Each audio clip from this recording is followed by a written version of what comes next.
Leading us now in the Pledge of Allegiance is Mayor Pro Tem Commissioner Hilda Salinas and Mayor Pro Tem Commissioner Aida Ramirez.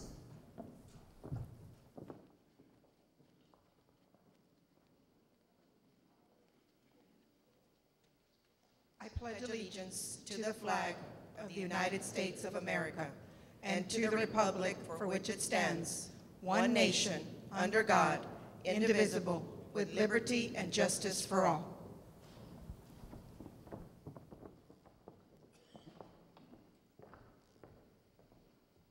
Performing our national anthem today is Dominique Ochoa from McAllen High School.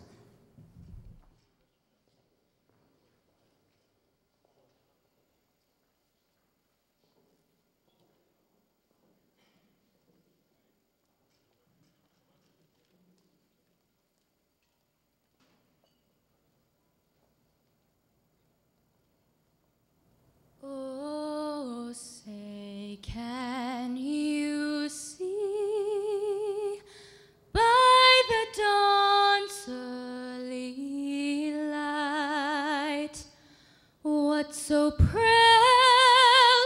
we hailed at the twilight's last gleaming, whose porch stars, stripes and bright stars through the perilous fight o'er the ramparts we watched were so gallantly streaming. Hail the rocket's red glare, the bombs bursting in air gave proof through the night that our flag was still there. Oh, say does that star-spangled banner yet wave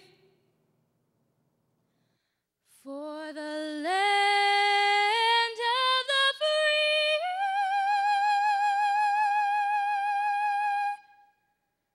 and the home of the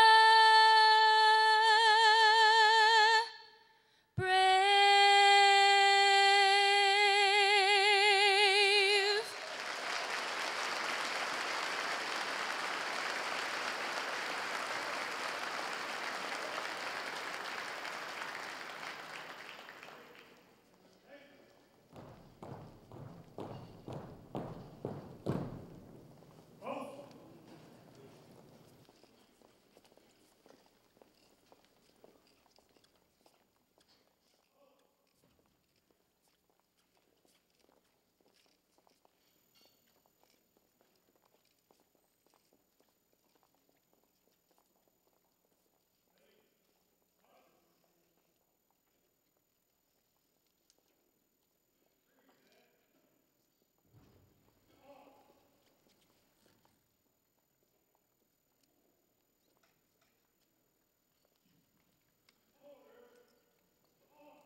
Leading us in the invocation today is Monsignor Louis Broom from McAllen's Holy Spirit Catholic Church.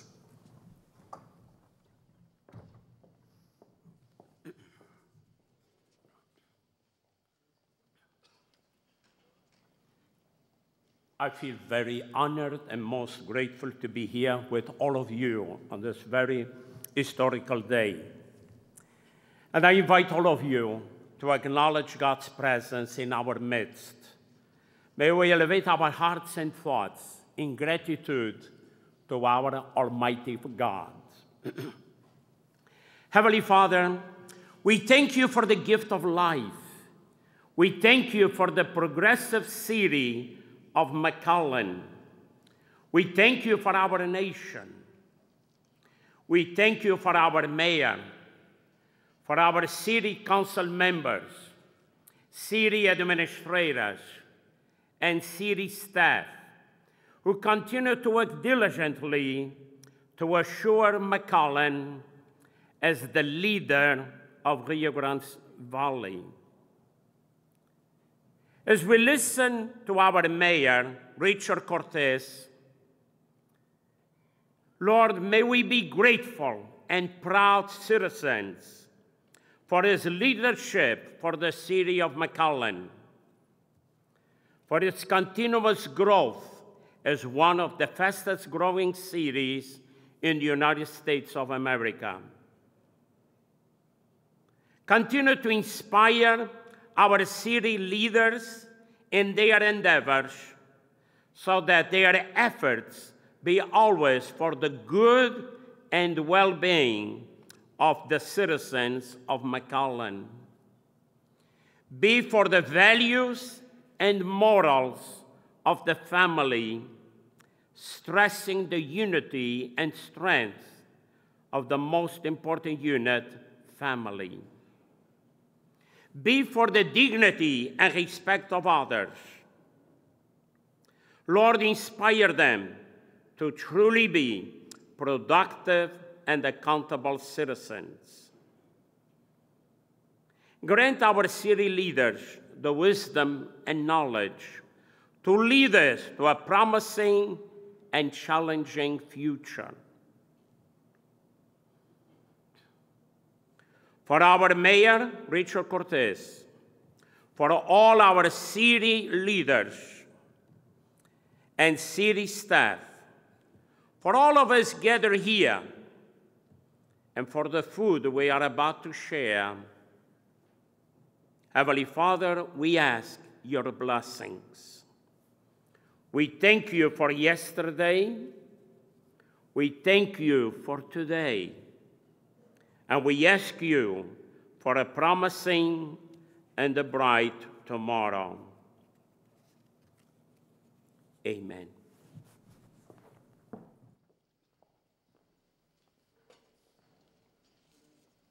Thank you. You may be seated. We'll continue our program in just a moment. In the meantime, enjoy lunch.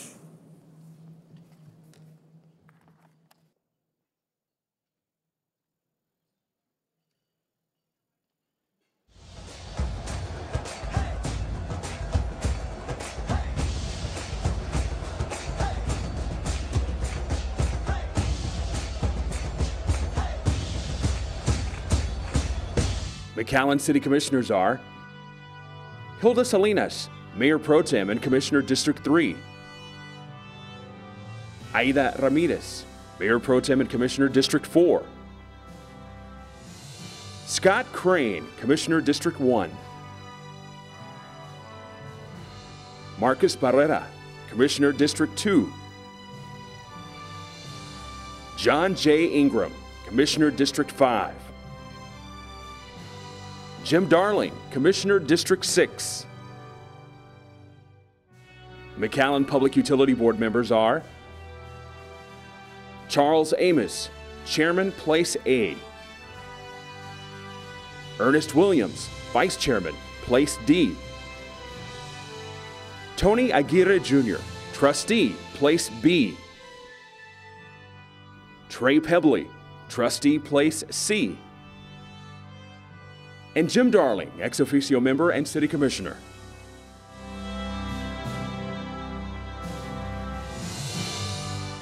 We also want to recognize our federal, state, county, and local dignitaries who are always very supportive of the City of McAllen.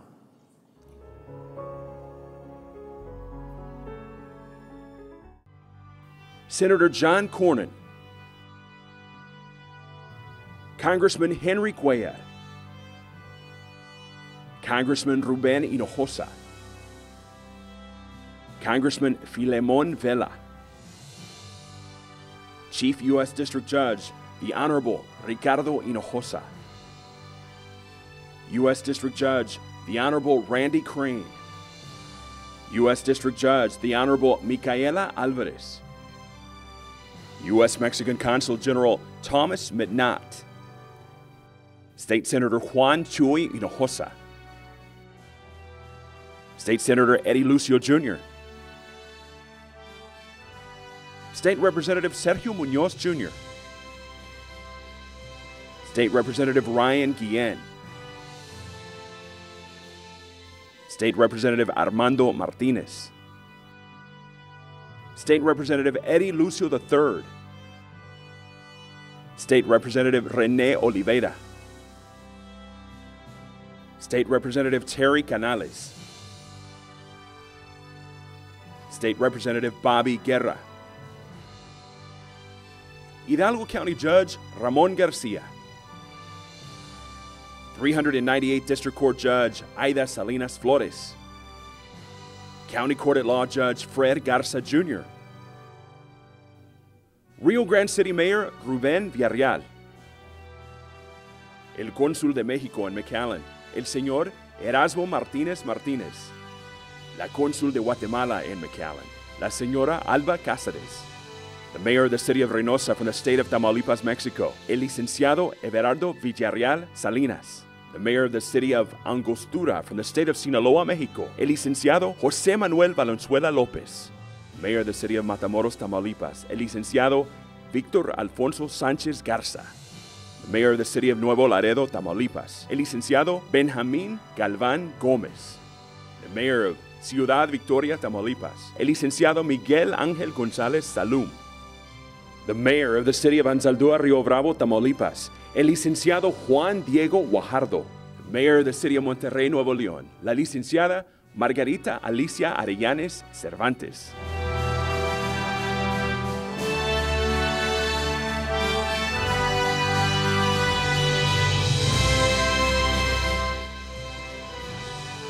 Once again, thank you for your presence and for your support for the City of McAllen.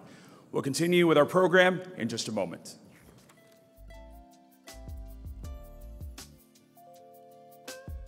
In the spirit of promoting unity and diversity, the Mayor has invited the India Association of the Rio Grande Valley to be with us today.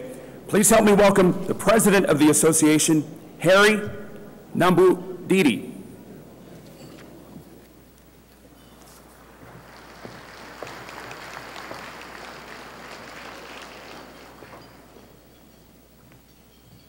Good morning. Hope you are having a fabulous day.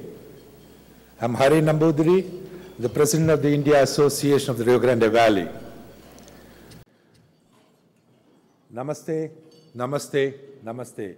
That is hello in all the Indian languages. When our mayor called me to do a cultural show, a showcase of India, we were very excited. Rio Grande Valley is diverse in many ways.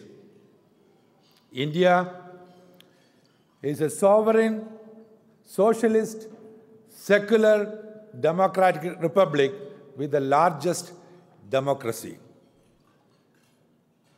Mr. Mayor, let me take this opportunity to thank you most profusely for this incredible opportunity to show the incredible India.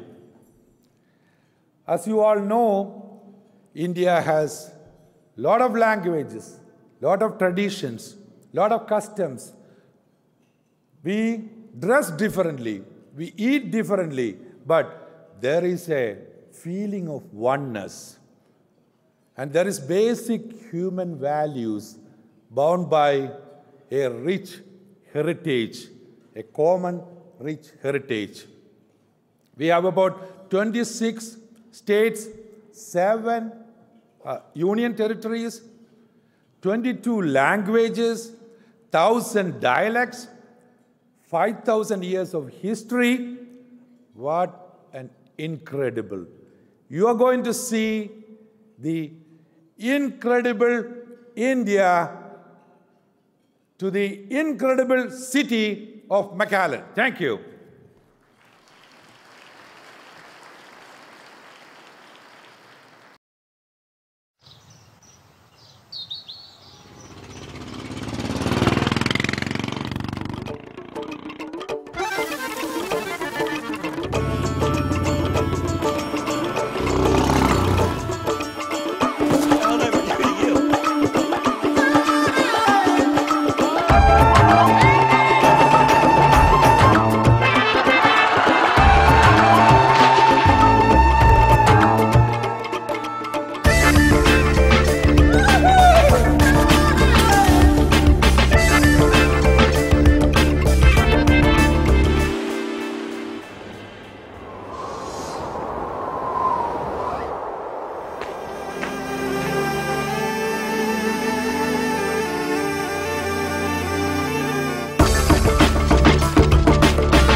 बहुत अच्छा।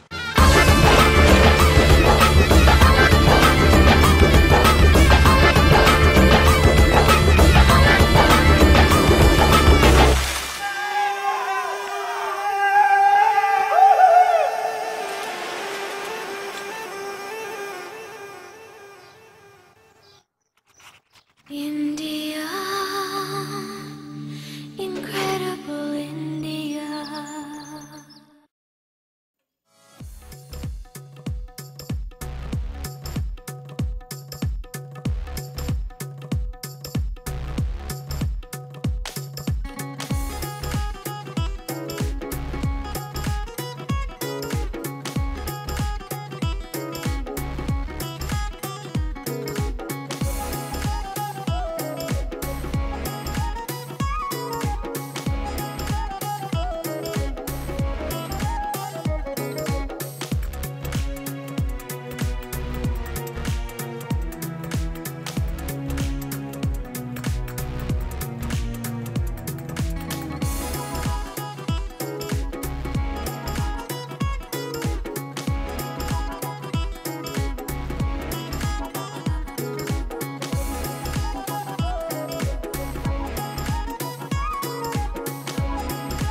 I request our mayor, Mr. Richard Cortes, to come to the stage for a second.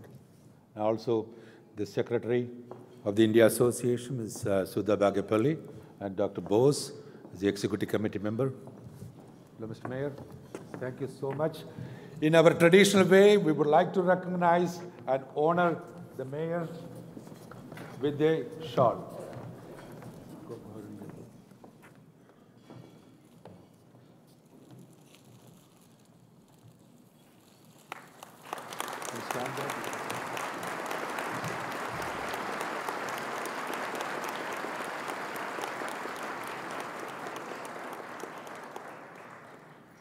Hope you enjoyed the show. Incredible India, incredible city of McAllen, an incredible mayor. Give a round of applause. Thank you.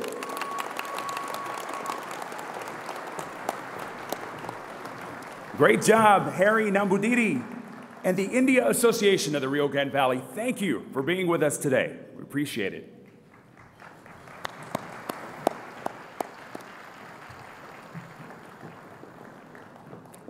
The mayor will deliver his address in just a moment.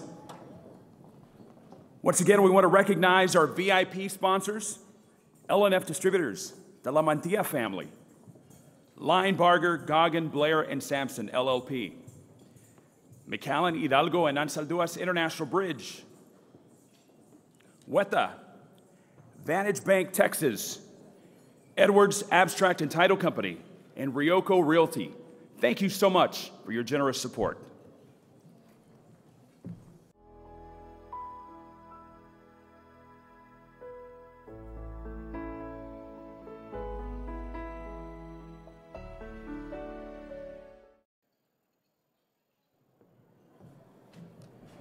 Ladies and gentlemen, it gives me great pleasure to introduce our main speaker.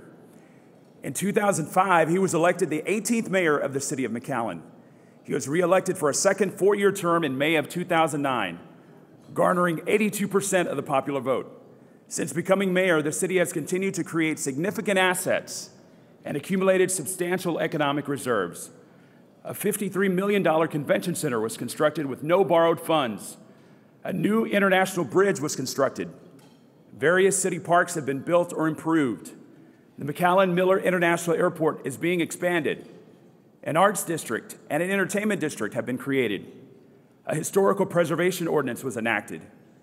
A youth advisory council was formed.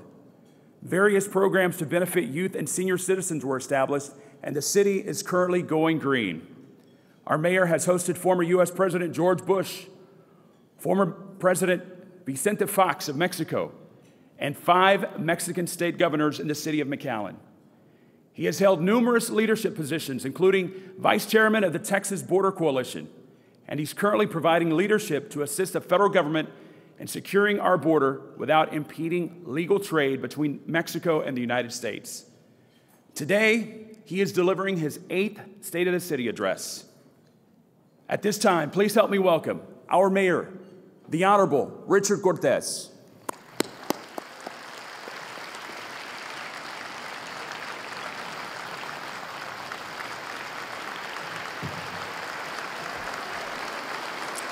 Thank you. Thank you, thank you. Well, welcome. On behalf of myself, the City Commission, I welcome you, my fellow citizens, neighbors, and our very special guests. Were those Indian dancers incredible? I mean, their culture that they celebrate, what they taught us today. You know, McAllen is a multicultural community. Last year, we were blessed with having the Filipino community and the Korean community, and that's really what's developing and creating McAllen. It's always a pleasure for me to see all of our U.S. elected officials here that have always been there for us to help us in the times that we've needed them. And of course, all our friends from Mexico that are here that honor us with your presence. And I want to especially recognize and thank my family, my wife Elvis here, and I believe my 2 daughters and son-in-laws are here, and I always thank them for all the support that they've given me.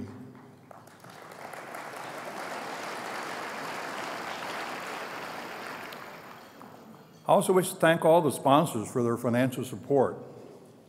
You know, the net proceeds from this event go to help our local youth, cultural programs, and other nonprofit organizations that serve our community. It has been my privilege each of the past 7 years to annually report to you the state of our city. As in each of the previous 7 years, I'm pleased to be able to report that despite challenging times, the state of our city remains strong, vibrant, and optimistic. We can be confident, thank you, that your city remains well-positioned to continue to provide quality service, solid infrastructure, that has a sound fiscal foundation. Our city continues to have low debt, strong reserves, and stable revenues. I will not suggest that the past few years have not been difficult. However, the city of McAllen remains financially strong and stable. The challenge is always how to maintain that strong financial position. Today, I will address what I see as the challenges for the city, and I will lay out a vision for a plan to meet those challenges. As I do so, we must be mindful that city government is the form of government closest to the people. Where else can you go sit in a dining room with your mayor and commissioners and talk to them, or even go visit their home? Cities like McAllen provide essential services that we cannot do without. Those services should reflect the desires of the local taxpayers and are not, I don't think, part of the cry for less government. City services are truly the nuts and bolts of our society. Services like police and fire protection, the roads we drive on, water and sewer, and other key infrastructure for local business development.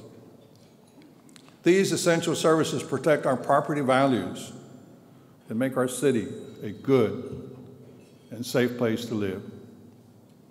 Of course, it costs money to provide these services. Our job as elected officials is to keep taxes low slow as possible, and still provide these critical services. That is the challenge of local government, but it's also the expectation of you, our citizens. Today, I will lay out a plan that I think will help us accomplish key objectives for our city. These are objectives we must meet to keep McAllen a thriving, vibrant city. We must keep taxes low. We must make our city a place where everyone will want to visit and live. Our city must continue to be safe. We must be sure that housing is affordable. We must also ensure that the development process in our city is not burdened by unnecessary regulations. In short, we must be sure our city is attractive to all our residents and visitors. You must remember, visitors are potential future residents.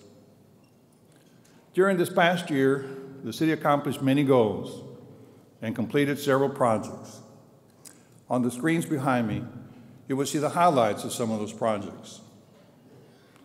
Bicentennial Boulevard was completed from Nolana to Trenton, significantly reducing travel times from north to south and easing some of our traffic congestion. New parks or park improvements were completed at Fireman's Park, including the new Town Lake, a spray park for kids at Palmview, and Quinta Mazatlan was enhanced. We have also started much-needed improvements to our sports facilities. The city also continues to grow as we annexed 685 acres around Highway 107 in the north part of our city. In addition, plans for construction are underway on other major facilities, such as the airport terminal expansion and a brand new performance arts center to be located right here in this very campus. Our new one-stop development services center is also underway. We saw a new Sam's store open in North McAllen, and La Plaza Mall completed the expansion of its food court. You can see others here on the screens. As I said, these city projects cost money. The graphs will show you that our general fund revenues over the past few years are a reminder that the city has limited sources of revenue, the vast majority coming from sales tax and property tax, both of which are highly impacted by the economy. The same is true for revenue from tolls from our international bridges. Fortunately, in 2012, we have seen sales tax rebound to almost pre-recession levels, which is good news. The bad news is that we have missed 5 years' worth of growth. Bridge crossings have begun to rebound, and building permits are on the rise again. Yet, I'm concerned with the lack of residential growth in McAllen. We cannot limit residential growth in McAllen to simply single-family dwellings, because that's not the current market. We have to let the market dictate our growth. Our job is to facilitate it. Nevertheless, the city remains at pre-recession levels in some areas. The overall economic pulse, as reported by the Chamber of Commerce, was at a high as 188 prior to the recession. And while it has rebounded, it is still below that level.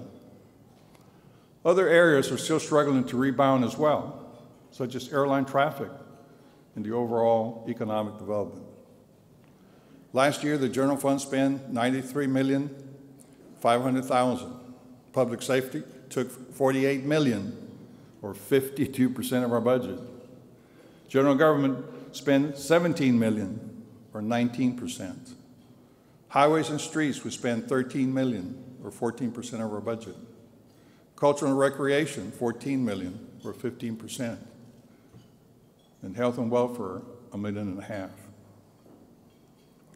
We must find ways to increase our revenues in order to keep up with increasing expenditures. As is always the case, many of the challenges that the city of McAllen faces are based on factors completely outside our control. For example, our local economy continues to improve, but it's no secret that the larger national economy is in a period of very sluggish growth. Some economists are even predicting another recession. I do not have a crystal ball to predict what's going to happen or what will happen. Like you, I hope that the worst of the predictions do not come to pass. But hope is not a plan. Therefore, I think it's incumbent upon us to prepare for any challenges we may face as a city. Going forward, some of the challenges that will eventually affect the city, as well as our larger economy, include the fact that our U.S. population is aging. Our national economy is made up of 70% domestic consumption. Older Americans contribute less to the economy than younger citizens. It's a well-established fact that as the baby boomers continue to retire and leave the workforce, the overall economy will struggle to grow. Because how do you replace the most prolific generation in the history of mankind? In addition, supporting that aging population in areas such as pension benefits, healthcare will be a growing challenge to our economy. As McAllen grows, we must also be aware that our liability for future city pensions and healthcare costs may increase as well. While the population continues to age and the federal debt at an all-time high, it is becoming increasingly clear that dollars flowing from this area from the federal and state governments will no doubt have to decrease or have little growth. 30% of our population is below the poverty line, and they're heavily dependent upon government entitlement programs. These cuts have a significant impact on some segments of our local economy.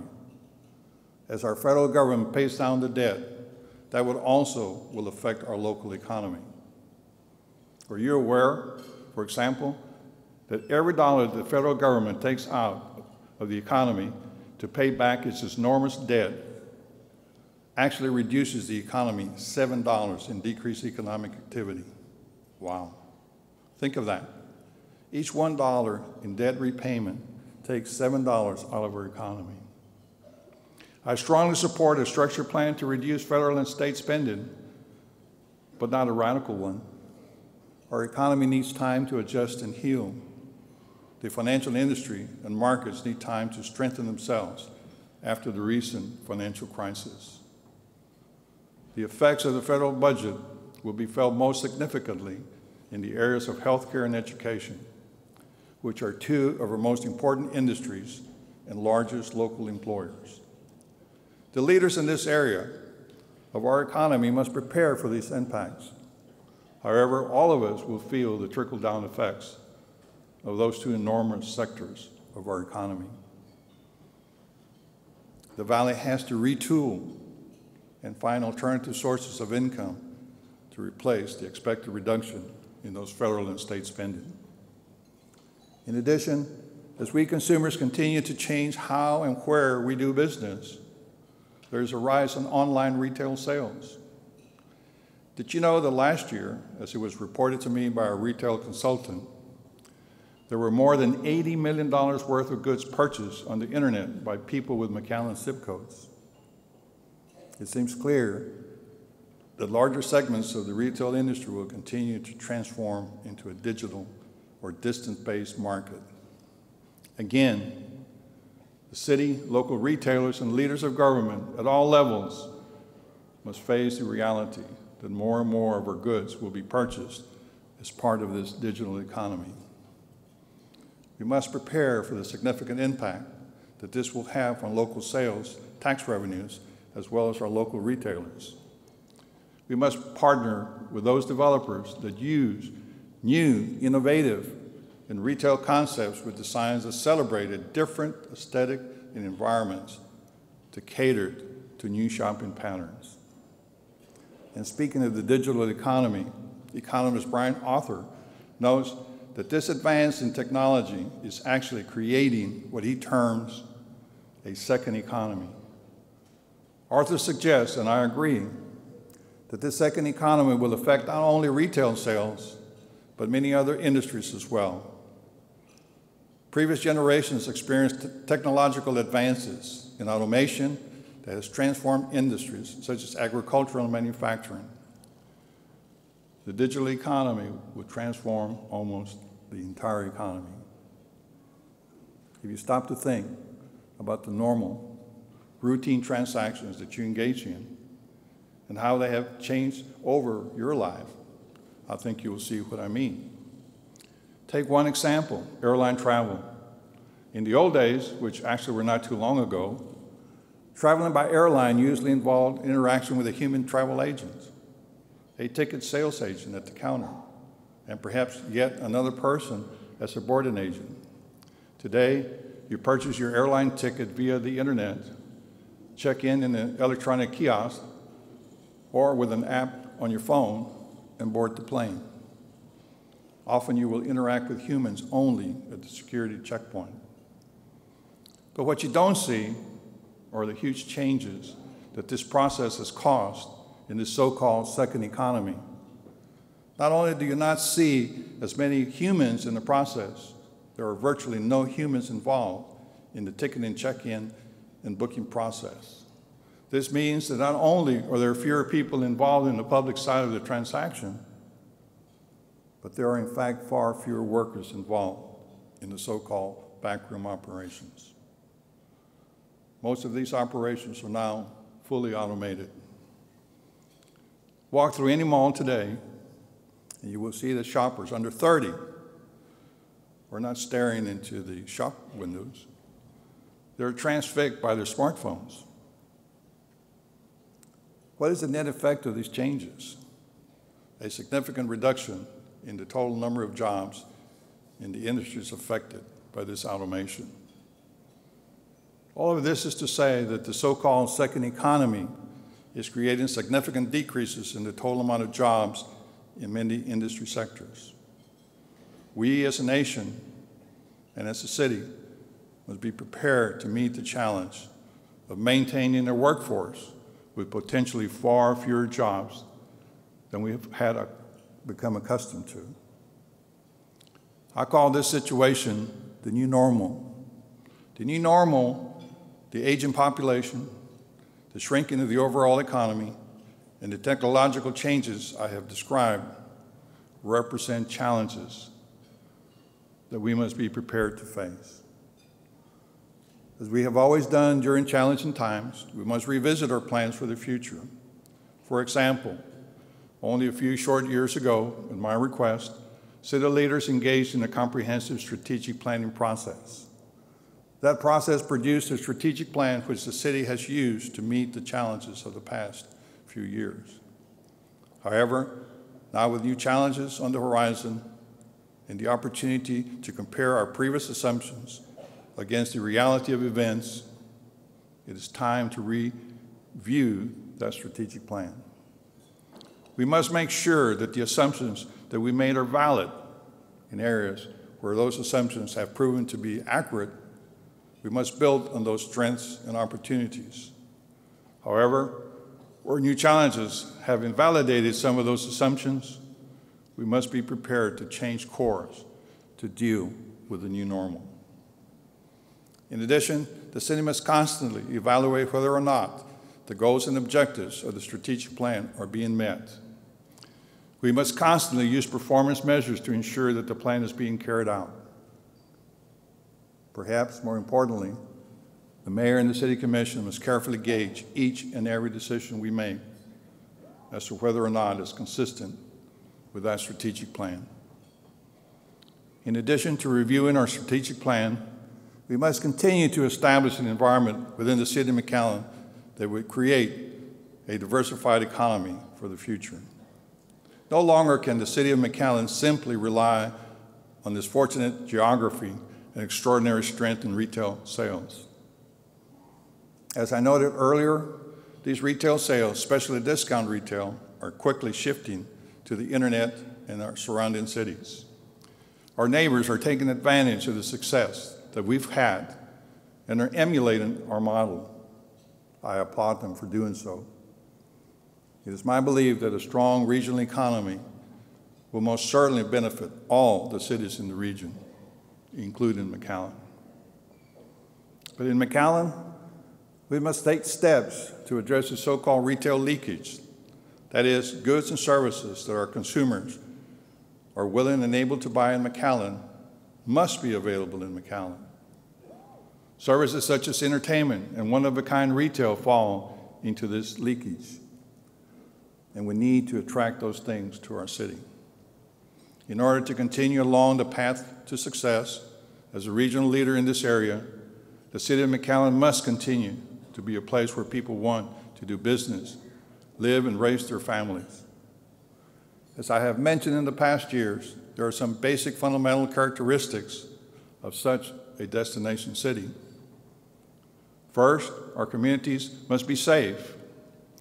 In the city of McAllen, we are blessed with some of the finest public safety departments in the state of Texas. I am pleased to report that the overall volume of crime fell by some 8% last year.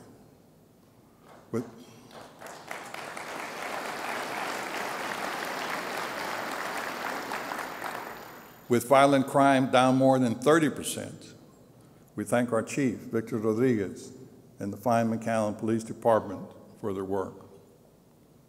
However, as we have seen recently, we must continue to work to keep our community safe.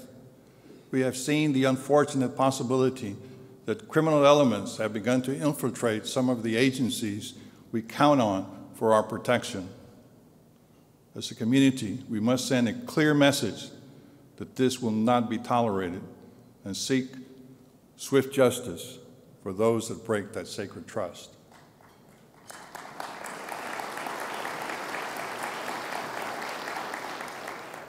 In addition to a safe city, we must be a well-educated city.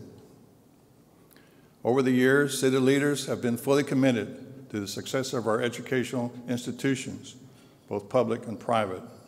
We must continue along this path.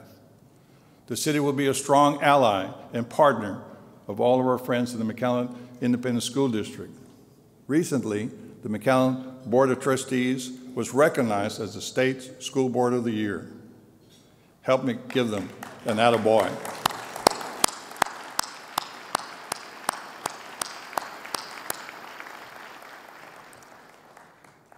We will seek new and innovative ways to ensure that our youngest citizens start out on the right foot with the finest public education that we can provide. In addition, at the college and postgraduate levels, we must remain firmly committed to providing greater access to education for our students. For example, the city must and will renew its commitment to assist our partners at South Texas College in every way we can. We will do the same with our friends at UTPA and other institutions of higher education located in our city and region, such as Texas A&M Health Science Center. The city must be fully engaged in the upcoming legislative discussions related to this new educational institution, including the medical school. This is an area, and along those lines, let me be the first to say, and I will discuss this in more detail, that with respect to this new institution, this region must put aside the Friday night football mentality. That is, in those areas where regional cooperation will benefit this area, we must not view ourselves as 37 different cities, but as members of a large regional family. Therefore, it's my belief that if certain elements of this institution will be more successful in another city, then we should fully support the location of those parts in those cities. However, we expect the same attitude from our friends and partners in other cities. If certain elements of this plan suggest certain parts should be in McAllen, then we will expect those parts to be in McAllen. At the end of the process, the most vital consideration should be which plan makes this project successful. We look forward to those discussions. As we prepare to face other challenges in the future, we must be sure that we move forward in an economic, prudent manner. For example, the city must create lasting income-producing assets. We need to look to incorporate more pedestrian-friendly environments and to introduce uncommon retail concepts, such as an auto showrooms. That is, we must create facilities and programs that will, in effect, be an annuity for future generations. We, the Mayor and City Commission, must analyze each major program and project through the lens of this fiscal responsibility. I noted at the outset a few of the many projects and facilities that the city completed last year. However, facilities require ongoing operation and maintenance, which costs money. They do not generate revenue. I believe that there are a number of income-producing assets that we can create in the near future. In short, we should convert city property to its highest and best use. For example, we must continue to look at options for the old Civic Center, the Bowie Reservoir, and Westside Park. Those areas can be self-sustaining and income-producing for years to come. I believe that the new and enhanced sports complexes for baseball, swimming, tennis, and soccer are almost a no-brainer. The demand for these facilities far exceeds the current supply. In addition, more and more outside groups are looking to McAllen to provide those facilities for state and national tournaments. Those type of events are exactly what I'm talking about. They will produce income for this area while also providing much-needed facilities for our own citizens. With respect to Bowie Reservoir and the old Civic Center, these are clearly two of the most suitable pieces of property in the Rio Grande Valley, perhaps in all of South Texas, to create an aesthetically pleasing and pedestrian-friendly developments with plenty of water features.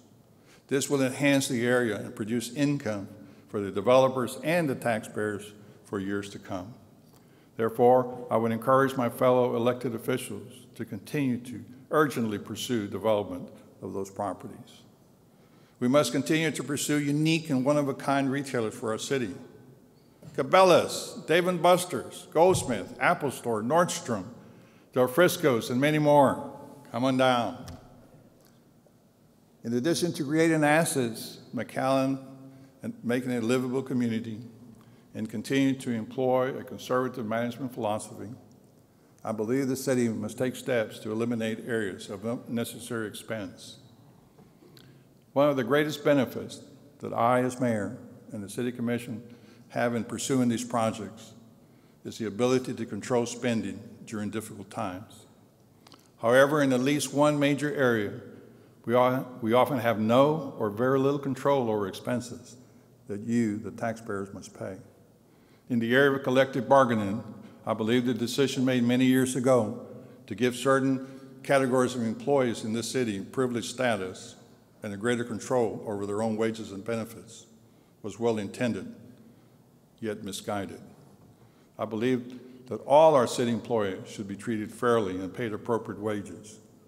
I further believe that the decision as to what is fair and appropriate should be left exclusively in the hands of elected officials who represent you, the taxpayers. For these reasons, and the reasons that I mentioned earlier, control over law enforcement personnel must be in the hands of your local officials and not union operatives and outsiders. The power is always with you, the people. You decide. I believe it's also time for all the other cities in this region, including the city of McAllen, to seriously and energetically engage in regional cooperation. As I mentioned earlier, related to the new university and medical school, I firmly believe that regional cooperation can save all of our regional citizens' money, time, and other resources. This new university and medical school might just be that game changer the Valley desperately needs. We can also pursue the elimination of redundant services in adjoining communities. I am told, for example, that so-called automatic mutual aid among fire departments and other public safety organizations should decrease the cost of to all the taxpayers while actually enhancing public safety in those areas. In other areas such as infrastructure, utilities, the development process, etc., an attitude of regional cooperation will serve us well. Therefore, I call upon the elected officials, not only in McAllen, but also in other neighboring cities, to join us in our effort to promote regional cooperation. We should always constantly look for innovative ways to enhance life in our city. I'm pleased to say we're doing exactly that. We have greatly expanded the fiber optic network infrastructure in our city, a key step in attracting the creative class. In addition, we have pursued environmental initiatives such as seeking and winning a tree grant and placing wildflower seed across the city, both designed to provide new and improved green space. Our Palm Fest event is growing every year, and our historical museum continues to preserve our rich history. We're also looking at adopting a sensible safe passage ordinance to encourage bicycling in our city. Responsible mobile food vendors, similar to what you would see downtown Austin and in New York, may soon be part of our city. With all this, I can see a day in the near future where you will be able to ride your bicycle downtown, hop on one of our new trolleys for a quick ride over to a new lifestyle center, stop for a snack at a mobile vendor, maybe even an award-winning cupcake, all while enjoying a beautiful public art along the way. Needless to say, I have laid out some ambitious goals and plans, and it's always the case, we will need assistance from our state and federal friends and partners. Even the city, with the resources of the city of McAllen, cannot accomplish major infrastructure improvements on our own. Some of these improvements include things like the bicentennial overpass, a new international rail bridge, and mass transportation. We will be looking to our state and federal partners to help us in these areas. An incredible new bridge connecting highway and highway are almost completion in Mexico. This highway in Mexico will link the Mexican West Coast to McAllen and Brownsville. This will include the port of Mazatlan and the rich agricultural breadbasket that is the state of Sinaloa. Get ready for thousands of truckloads of tomatoes, winter vegetables, and other products that will come our way instead of that traditional crossing point in Nogales, Arizona. Also, a new toll road was finished west of Tula, Tamaulipas, Mexico, to San Luis Potosí, and will cut another 50 miles off the truck route to the valley. It is now urgent that we allow truck traffic at our new Alcel Duas Bridge. The demand for this service is obvious as well and is well documented, as is the need for new rail service connecting Mexico to Texas. We will call upon our partners in the federal government to move swiftly to allow this traffic to help us with this infrastructure. I was recently provided a list of objectives created by the citizen advocacy group Futuro McAllen. I was pleased to note that this group's list of objectives closely mirrors the objectives that I've outlined here today. That is, attracting more tourists and shoppers, offering a variety of lifestyle choices, and becoming the center for art, music, cultural, and sporting events in this area. If groups like this and the city government see the goals and objectives of our city so clearly and so consistently, I believe we must be in the right track. In listening to this speech, it seems that our challenges are many. It is true. However, as I said at the outset, I remain optimistic. I remain optimistic because our greatest resource in this area is and will always be our great people. So long as we approach these challenges together, treating each other with respect and dignity, even in our disagreements, there is no question that we will meet these challenges for our future, and our future will be incredibly bright. Along those lines, when we do interact with each other, may I respectfully suggest that we not assume that everyone else is wrong. I think we should assume that everyone else, even those when we disagree, is at least partly right in their position. I think we can always find things of value that are useful in these dialogues, even when we disagree. We should always treat one another with dignity and respect. I recently read a statement from the director of the Indiana State Retirement Fund that went something like this: if you never take the long-term view, you will never make a decision that is best for the long term. I believe he is exactly right. We must take the long-term view, and we must create a plan for fiscal responsibility that will produce the quality of life we're looking for in McAllen. Let us continue to pursue these projects and programs that will produce not only a good economy, but a great place for us to enjoy our lives. Things such as the arts, entertainment, sports, and other leisure activities. Let us continue to support with our attendance and our dollars, our churches, synagogues, and mosques. Take time to volunteer at a food bank or a local community center. Together, let us face our challenges, but embrace our future with hope and optimism. In doing so, we will continue to make McAllen one of the greatest cities in the nation, and importantly, we will leave it as a great place for our children, our grandchildren, and for all future generations who will call McAllen home. During the last 8 years, I have been dedicated to our city and its people. Serving the mayor has been a great honor for me. It has been a pleasure to serve alongside with my colleagues at the City Commission, the Public Utility Board, and work with so many numerous volunteers and city staff. I'm also very appreciative of all the elected officials of our county, state, and federal government who are always ready to help me when I call. However, I have decided to follow the tradition of past mayors, and accordingly, I will not seek re-election for the third term. This decision was difficult for me because I know there's still much work to do. However, I am confident the people of McAllen will have good choices from which to pick my successor. I will continue to serve the remainder of my term with the same dedication as the past. I especially want to wish to thank my wife, Elva, for all the sacrifice of spending many days and nights alone while I was serving the city. I look forward to spending more time with her, my children, and grandchildren. Thank you, and may God bless our city.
Ladies and gentlemen, how about another big hand for our mayor, Richard Cortez, serving 8 years as our mayor of this wonderful city.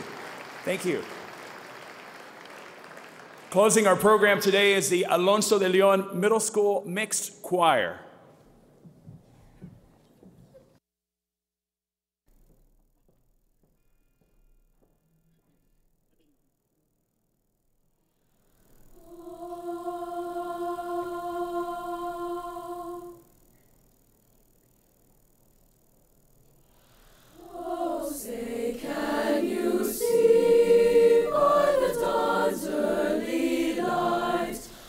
So proudly we held at the twilight's last gleaming, whose broad stripes and bright stars through the perilous fight o'er the ramparts we watched were so gallantly streaming, and the rockets' red glare, the bombs bursting in air, gave proof through the night that our flag was still there.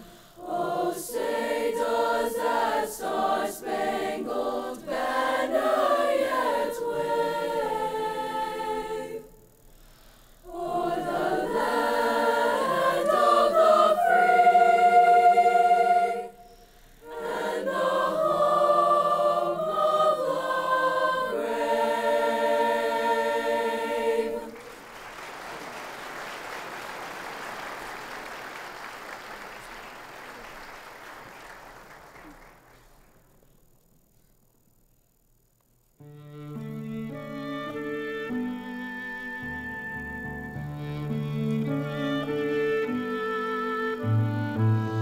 Sometimes I think about America,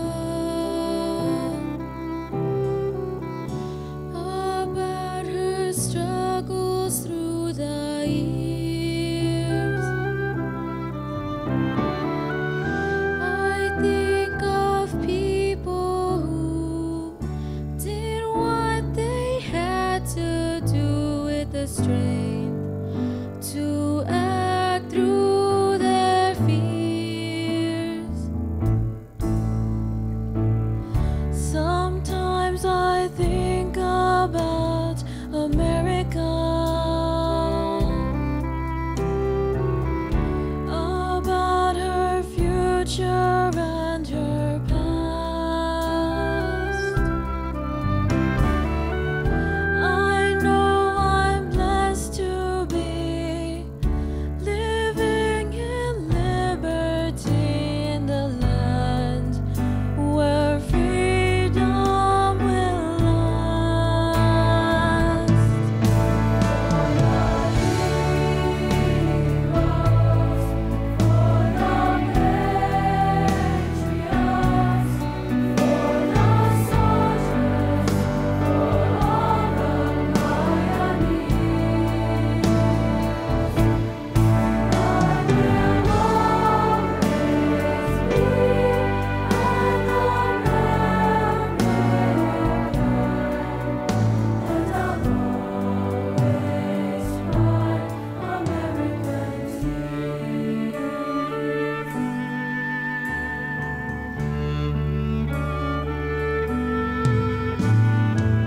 Sometimes I think about America, about her people's legacy. I wonder if they knew that what they had to do would be known throughout history.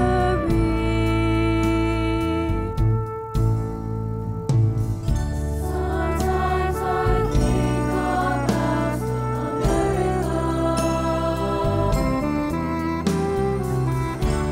about her pain along the way.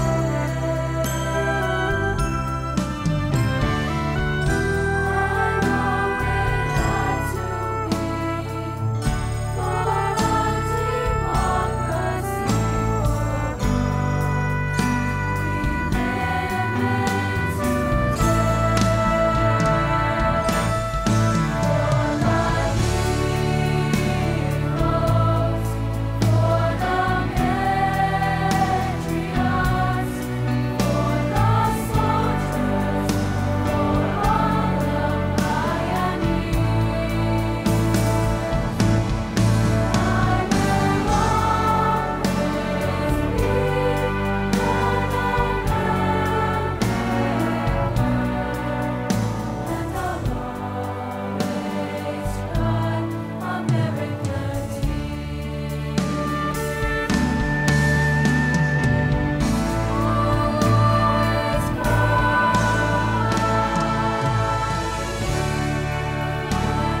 Alonso Middle School Mixed Choir. Very nicely done.